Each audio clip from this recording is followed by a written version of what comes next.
និមិត្តរូបនិងជាផតាំងនៃការប្រារព្ធកម្មវិធីបុណ្យ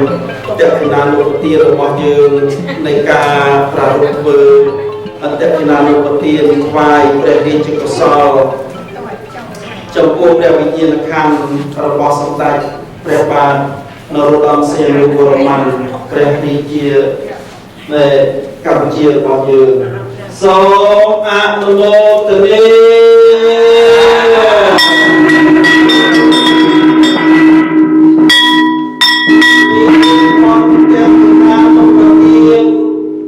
ប្រារព្ធនៅក្នុងថ្ងៃនេះក្នុងកិច្ចថ្វាយព្រះរាជកុសលចំពោះសម្ដេចព្រះបាទនរោត្តមសីហនុព្រះចៅក្រមកម្ពុជាធិបតីពុទ្ធបរិស័ទចំណុះវត្តខន្តិយារាមទីក្រុងយ៉ាសាវីលរដ្ឋហ្វ្លូរីដាបានបង្អោនកាយវិចារចិត្តធ្វើបទនមស្ការចម្រើនព្រះបរិត្តតេជនានុពទានថ្វាយព្រះរាជកុសលចំពោះសម្ដេចព្រះបាទនរោត្តមសីហនុវរ្ម័នព្រះចៅក្រមកម្ពុជាដែលព្រះអង្គយាងចូលសោយកាន់ទីវង្គតនៅក្នុងពេលកន្លងមកនេះដូច្នេះប្រជានុរាស្ត្រទាំងឡាយទាំងក្រហមនិងបព្វជិតសូមលើកឡើងនៅព្រះរាជកុសលទាំងអស់នេះបូជាថ្វាយចំពោះព្រះវិញ្ញាណក្ខន្ធរបស់ព្រះអង្គសូមស្ដេចទ្រង់យាងអនុមោទនាទទួលយកនៅចំណែកនៃព្រះរាជកុសលក្នុងវេរោកាសនេះប្រកបដោយព្រះតីសោមនស្សរីករាយសូមអនុមោទនាតេជនានុពទានសូមអនុមោទនាមានចំពោះព្រះករុណាជានិរន្តរ៍រៀងទៅ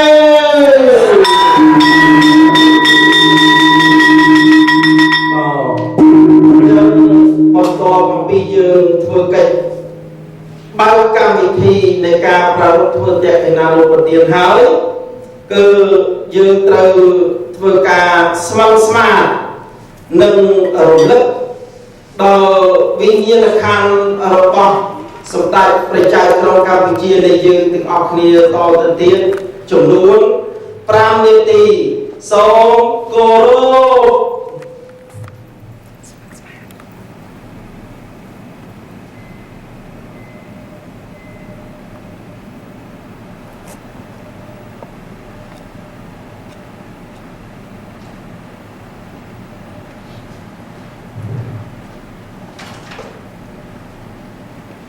សូមអនុមោទនាអញ្ចឹងបន្ទាប់ពីនេះទៅគឺយើងសម្រួលអរិយាបថចឹងណាហើយបន្ទាប់ពីនេះទៅអាត្មានឹងថ្លែងប្រវត្តិសម្ដេចព្រះភគវីទ្រង់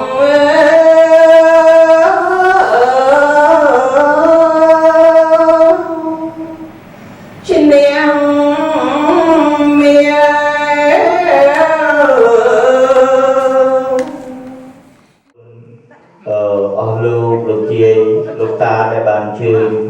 មកថ្ងៃនេះជាថ្ងៃកិត្តិយសដែលយើងបានប្រពៃធ្វើ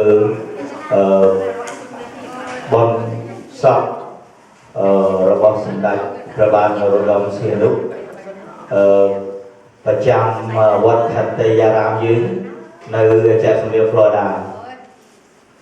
ជាដំបូងខ្ញុំសូមលំអោនកាយគោរពអស់លោកស្រីដែលបានអញ្ជើញជាកិត្តិយសថ្ងៃនេះតាំងនាងខ្ញុំជាគណៈកម្មការវត្តហើយនឹងសមាជិកជើងវត្តនៅវត្តខន្តីយារាមចាក់សម្ភារ Florida យើងបានប្រារព្ធធ្វើ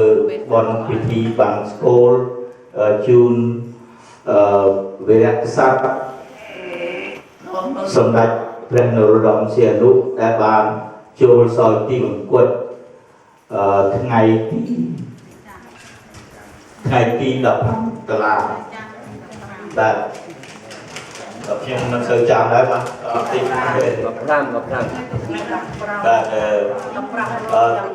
សម្ដេចព្រះបាទនរោត្តមសីហនុ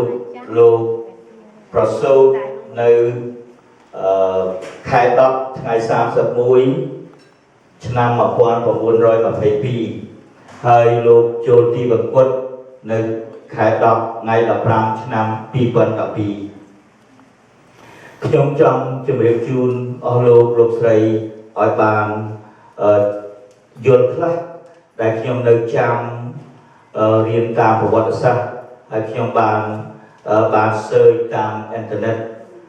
ដែលមានជីវប្រវត្តិរបស់សម្ដេចព្រះបាទនរោត្តមសីហនុដែលលោកបានកសាងប្រទេសជាតិខ្មែរយើងមួយរយៈកាលដែលលោកនៅក្រុងរាជបាទយើងខ្ញុំក្នុងនាមជាខ្មែរដែលរស់នៅស្រុកអាមេរិកបាទនៅឆ្ងាយពីប្រទេសយើងខ្ញុំទាំងអស់គ្នានៅក្នុងJacksonville Florida បាទចង់សូមជម្រាបជូនពីប្រវត្តិដែលអរគុណដែលសម្ដេចព្រះបាទនរោត្តមសីហនុលោកមានប្រហោះដែលបានកសាងប្រទេសជាតិទុកនៅស្នាដៃយ៉ាងប្រសើរជូនអស់លោកជូនខ្មែរយើងទាំងមូលឆ្នាំ1947បាទនៅពេលនោះសម្ដេចព្រះបាទនរោត្តមសីហនុបានទាមទារឯករាជ្យពីបារាំងបាទពីអាណានិគមបារាំងជូនខ្មែរយើងនៅឆ្នាំ1947បន្ទាប់ទៀតសោតលោកបានទាមទារពីថៃមកបាទទាមទារថៃពីយើងទាមទារកាលនោះថៃបានទូត្រានៅខេត្តយើងមាន4-5បាទសម្ដេចសីហនុលោកបានទាមទារពីថៃមកនៅខេត្តបាត់ដំបងយើងបានខេត្តបាត់ដំបងមកវិញខេត្តសៀមរាបខេត្តកំពង់ធំហើយនិងខេត្តស្ទឹងត្រែងបាទនៅស្រុកខ្មែរយើងបាទអានឹងយើង full independent ណាបាទហើយនៅថ្ងៃទី15ខែមិថុនាឆ្នាំ1962នោះយើងបានក្រុងឡាអេគេបានកាត់មកយើងវិញគឺខេត្តព្រះវិហារ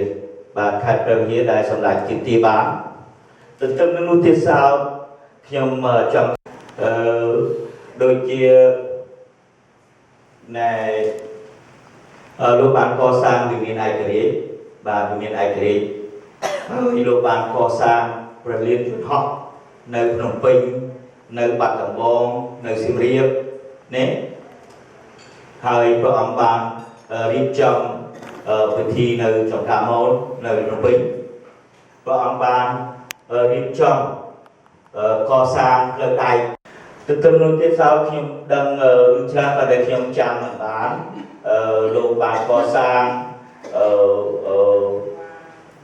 រោងចក្រជាច្រើនទៀតនៅក្នុងស្រុកខ្មែរយើងដែលទុកគេដំណើរជូនឲ្យប្រជាជនខ្មែរយើងទាំងមូលរហូតមកដល់សប្តាហ៍នេះខ្ញុំមិនមានពាក្យអីវែងឆ្ងាយជាងនេះទៅទៀតទេតែតាមនាមយើងខ្ញុំជាសមាជិកហើយគណៈកម្មការរបស់វត្តខន្តីយារាមនៅក្នុង Jacksonville Florida ស្រុកអាមេរិកនេះយើងខ្ញុំសូមគោរពវិញ្ញាណក្ខន្ធព្រះបាទនរោត្តមសីហនុសូមឲ្យលោកទៅជួបនៅសុគតិភពកុំបីឃ្លីឡើយបាទអរគុណเอกสังเขปนาคตาปัจจุปันนาจะเยสังเขอาหังวันเตวิสัมปะเยสุปฏิปันโนเตปัญจปัญญาสัจจโตวิสัตติสหัสเกสานินามิมิเสรสาอาหังสัมโพเตนะโพตาสเตอาตัจจันตาไลสสหัสเกวิสัตติสัตตสหัสสานินามิมังวิจาก นัง โอกาส มังวันในที่